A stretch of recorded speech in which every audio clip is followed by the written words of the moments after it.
शाम को 4 बजे से लेकर 7 बजे के बीच में शंकर और पार्वती के भ्रमण का समय रहता है। मेरे देवाधिदेव महादेव और माता पार्वती के भ्रमण का समय, भगवान शंकर पार्वती घूमने को निकले। श्री शिवाय नमस्तुभ्यम। इसलिए हमारा सनातन धर्म कहता है शाम के समय पर माताओं को झाड़ू नहीं लगाना चाहिए, शाम के समय पर माताओं को चूड़ी बिछिया नहीं बदलना चाहिए, शाम के समय पर माताओं को मांग में सिंदूरा नहीं भरना चाहिए, शाम के समय पर माताओं को बाल नहीं बांधना चाहिए, शाम के समय पर माताओं को चौखट पर नहीं बैठना चाहिए। उसका कारण क्या है? क्योंकि पार्वती जी ने भगवान भोलेनाथ जी से कहा था कि तुम मुझे रोज शाम के समय प्रदोष काल में भ्रमण के लिए लेकर जाते हो, मेरे लिए आज्ञा क्या है? शंकर भगवान ने कहा सुनो पार्वती, मंदिर के अंदर नंदी रहता है, जाने वाला यात्री जब मंदिर में मेरा दर्शन करने आता है तो नंदी के कानों में कहकर जाता है कि शिव जी को मेरे यहाँ लेकर आना। मैं नंदी के अनुसार उनके घर जाता हूँ, मेरा काम है उनका कल्याण करना और तेरा काम है उनके घर की नारी को अखंड सौभाग्यवती का वर प्रदान करना, ये तेरा काम। तब पार्वती माता ने कहा अखंड सौभाग्यवती होने का वर मैं तो दे दूंगी, पर उस समय पर माताएं चूड़ी बदल रही होगी, हाथ से चूड़ी निकाल रही होगी तो मैं वर कैसे दे सकती हूँ? मांग भर रही होगी तो मैं वर कैसे दे सकती हूँ? उस समय पर चूड़ी बिछिया बदला जा रहा होगा तो मैं वर कैसे दे सकती हूँ? उस समय पर झाड़ू लग रही होगी तो मैं लक्ष्मी को वहां कैसे भेज सकती हूँ? आप बताओ। तो शंकर भगवान ने कहा प्रदोष का समय एक ऐसा समय होता है, शाम का समय ऐसा होता है जिस समय पर केवल शंकर और पार्वती की आराधना का समय होता है।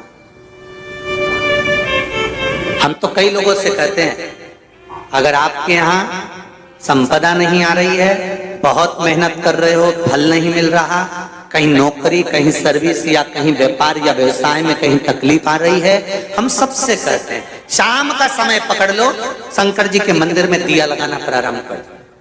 शिव मंदिर में अगर दिया नहीं लगा रहे हो तो बेलपत्री के पेड़ के नीचे दिया लगा दो। बेलपत्री और शंकर जी के मंदिर में दिया नहीं लगा रहे तो शंकर जी के मंदिर के बाहर चौखट पर दिया लगा दो। इतना भी नहीं कर सकते तो अपने घर के बाहर अपने द्वार पर दिया लगा दो और शंकर जी के नाम का श्री शिवाय नमस्तुभ्यम बोलकर शंकर भगवान को याद कर कर अपनी कामना कर कर बाबा का स्मरण कर कर पंचाक्षर मंत्र नमः शिवाय, षडाक्षर मंत्र ओम नमः शिवाय, द्वादशाक्षर मंत्र ओम नमो भगवते वासुदेवाय, जो मंत्र तुमको याद है उसका स्मरण कर कर लक्ष्मी हो चाहे नारायण हो चाहे राम हो चाहे कृष्ण हो, स्मरण कर कर शाम के समय बाहर दिया लगा दो, दरवाजे के पास लगा दो। वो सुनेगा जरूर, आएगा तो उसका वेलकम जरूर होगा और वो कुछ देकर जरूर जाएगा। नियम तो बनाओ, उसकी चौखट पर जाकर कहना प्रारंभ।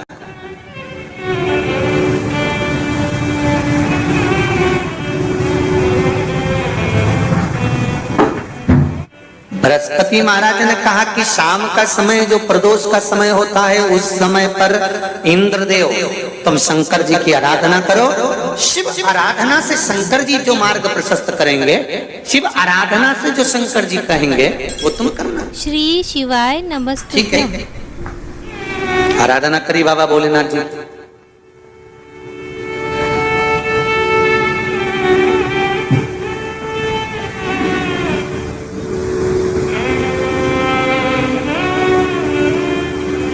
मालूम नहीं था इंद्रदेव को। बृहस्पति महाराज ने प्रदोष की महत्वता समझाई तो प्रदोष का समय जानकर शंकर जी पर 7 बेलपत्र प्रदोष के दिन इंद्र ने समर्पित कर दी बिना सोचे। कितनी बेलपत्र? 7। प्रदोष का व्रत करो चाहे ना करो, मंदिर में चढ़ी हुई बेलपत्र को उठा लो,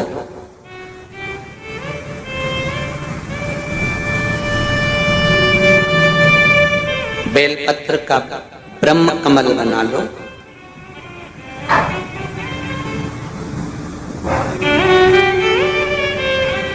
ब्रह्म कमल का मतलब होता है डंडी बीच में रहे, आसपास पत्तियां रहे। 7 पत्ती का ब्रह्म कमल बनाकर, जैसे ये पत्तियां हैं एक जैसी रखी हुई हैं तो इसको फैला लिया 7 पत्ती को आपस में फैलाकर ब्रह्म कमल बना लें। प्रदोष का व्रत करें ना करें, जरूरी नहीं है कि वृक्ष से ही पत्ती लेकर आओगे तो ही शंकर जी को चढ़ाओगे।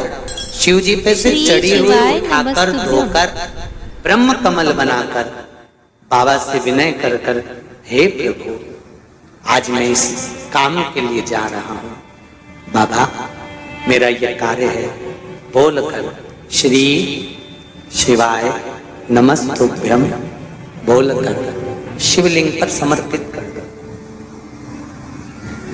दिन भर के प्रदोष व्रत का फल बाबा एक बेलपत्री समर्पित करने पर ही प्रदान कर देता है। शिव प्रदोष व्रत कर रहे हो उससे बढ़कर कोई प्रसन्नता नहीं, पर नहीं कर रहे तो प्रदोष के दिन या 12 महीने शिवरात्रि आती है।